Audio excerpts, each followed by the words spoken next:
একটি ভিডিওর খণ্ডিত অংশ প্রকাশ করে দাবি করা হয় তিনি নাকি সাংবাদিকদের উদ্দেশ্য করে টিস্যুর বক্স ছুঁড়ে মেরেছেন।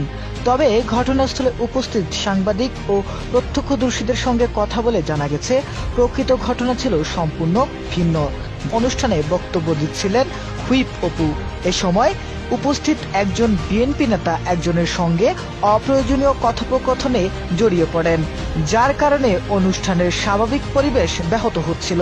প্রত্যক্ষদর্শীরা জানান সবার শৃঙ্খলা ও পরিবেশ স্বাভাবিক রাখতে ওই নেতাকে সতর্ক করার উদ্দেশ্যেই হুইপ অপু তার দিকে টিস্যুর বক্সটি ছুঁড়ে মারেন।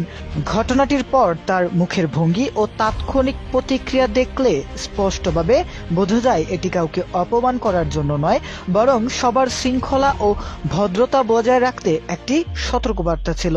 কিন্তু ভিডিওটির সামান্য একটি অংশ কেটে সামাজিক যোগাযোগ মাধ্যমে ভিন্নভাবে উপস্থাপন করে অপপ্রচার চালানো হচ্ছে বলে অভিযোগ করেছে।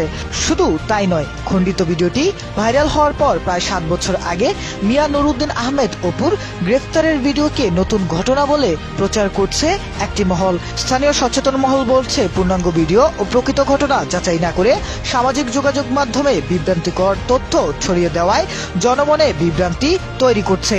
তাই যে কোনো তথ্য প্রচার বা শেয়ার করার আগে সত্যতা যাচাই করার আহ্বান জানিয়েছেন তারা।